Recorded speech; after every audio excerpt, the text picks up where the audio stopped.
5 years ago, I could stand in a meeting and say, this is how you tell a witch, by their jewelry, and these are the symbols.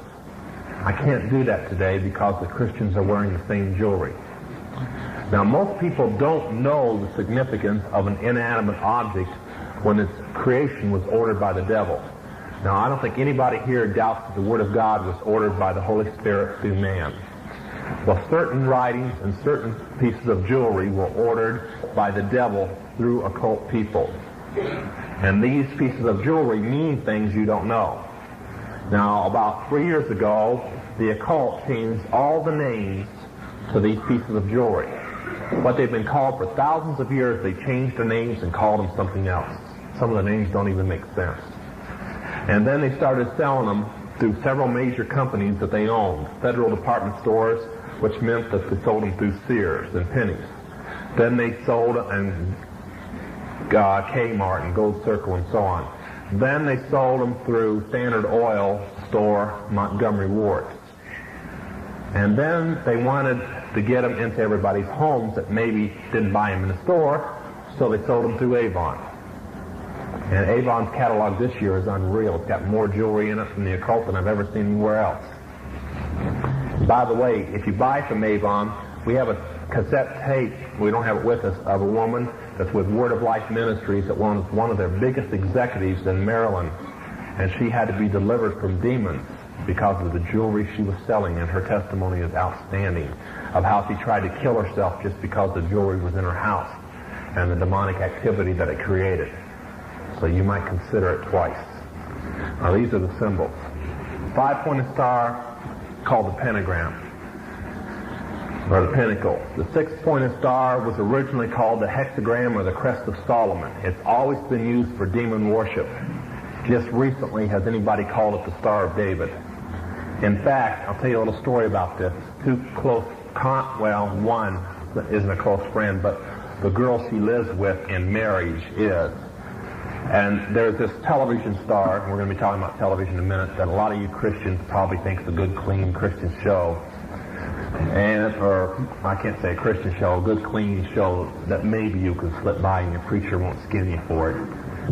And this woman is a homosexual that stars in the show. That's Cindy Williams from Laverne and Shirley. And she lives with a rock star named Carole King. Carol's an old friend of mine. And Cindy thought it was not fair that homosexuals weren't allowed to be ministers in witchcraft, that they could only be church members. So they started their own brotherhood, and they adopted the hexagram inside the circle. This means demonic possession in the occult. Boy, she hit it right on the button. They are probably the two worst things, homosexuals and witches. The next one, and you'll see on many television stars, is the moon and the 5-pointed star. It means you are an ordained priest or priestess of witchcraft. And I've seen many television stars lately wearing this on TV. That's because you're not supposed to know what it means. Now, last one, as I said, I'm not a good artist, is the Ankh. They're now calling it the Cross of Life. They like to change the names of things. Now, this is what it means. Don't come up and tell me it means a Christian symbol. I came out of the occult. They created that thing. I know what it means. It's not a Christian cross. In fact, it came from Egypt thousands of years before Christ ever walked the earth in the form of a human body. It means that you despise virginity, that you practice orgies, that you worship the sun god Ra, which is the Egyptian name for Lucifer, and that you believe in reincarnation, which means you don't believe in hell and you don't believe in heaven. So if you don't believe any of these things, don't wear it. Now there's another one. I'm not too good of an artist. I can't draw these, come to think of it. And it's called now the Italian horn. I don't know why they call it that, since it was invented in Ireland. But it's been called, its real names is the leprechaun staff, the fairy's wand, and the unicorn's horn. And it comes two ways. Sometimes it's a twisted horn, like this, a spiral horn, and sometimes it's a curved horn. It means, literally, you trust the devil for your finance. Now, if you don't wear it. I'm so tired of seeing Christian ladies wearing this around their neck.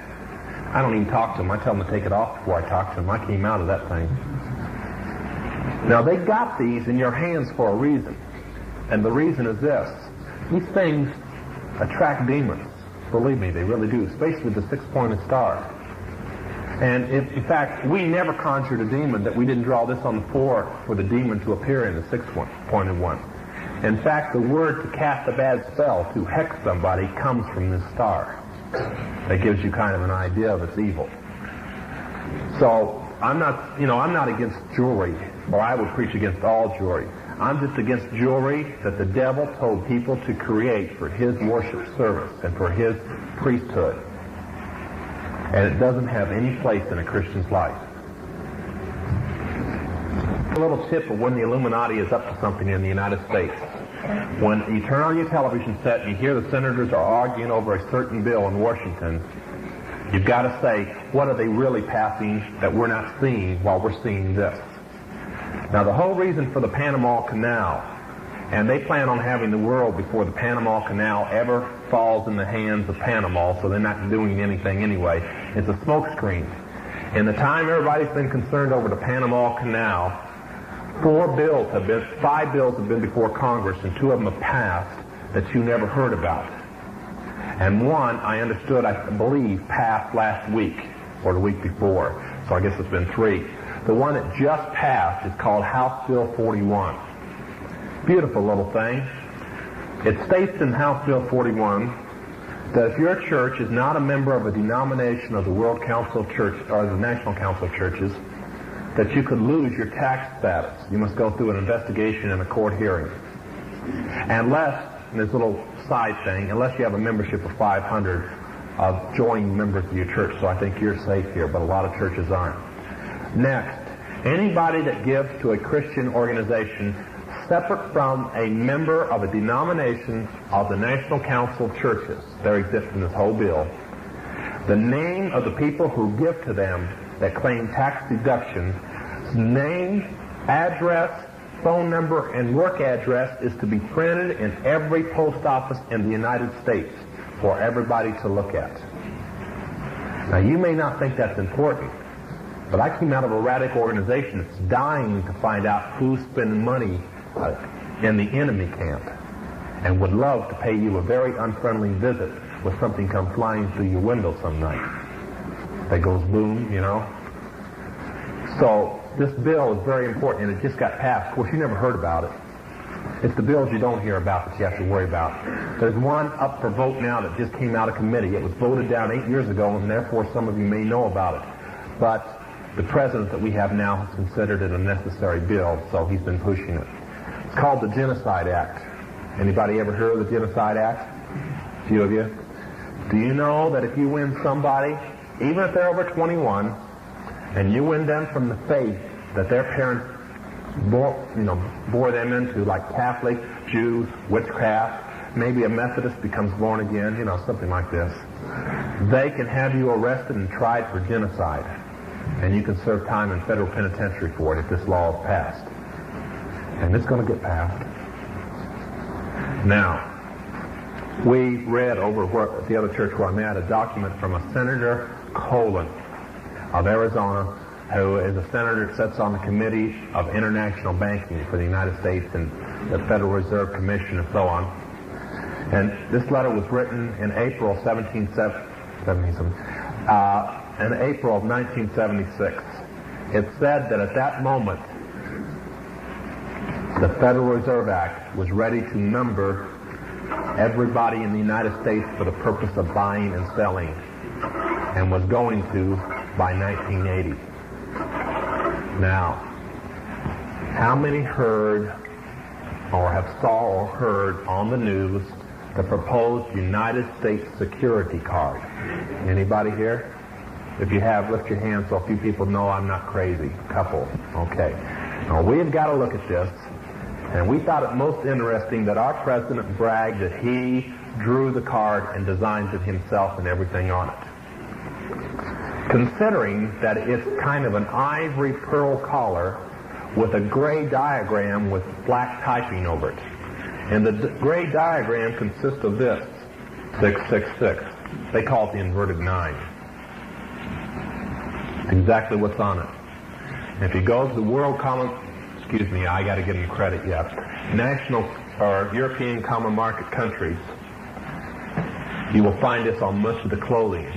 Some years back when the currency was printed in 1973 in Brussels, and we bought $10 billion of it, and we have letters to confirm it by senators that we did do this. This world currency, this was on it. But then the president we have today said that his security card makes it so that nobody ever has to carry money anymore, and that will stop robberies. You just carry the card. Now, if you don't think it's close, have you been noticing all the department stores placing computer cash registers in there lately? They're all hooked into a computer system, heard about in Brussels. Some of them have even heard there's a sister computer in Dallas. I'm sorry, I'm getting ahead of myself. In Amsterdam, thank you, in Amsterdam, that they call the Beast. They're talking computers. Actually, the computer is larger than this sanctuary here. Just the computer, not the building. There is one just like it in Dallas, Texas, 4 stories below the IBM building. It's called the National Securities Computer. And as of the 1st of last year, the California National Guard switched their patch over to these 3 overlapping 6s. We have confirmed it. We haven't in Georgia yet because we haven't had a chance to talk to anybody that's in the National Guard. But in Florida and Massachusetts and other states, we have confirmed that by the end of this coming year, all the National Guard was to switch their patch over to that 666. And they all have been hooked as the 1st of this year into the computer in Dallas.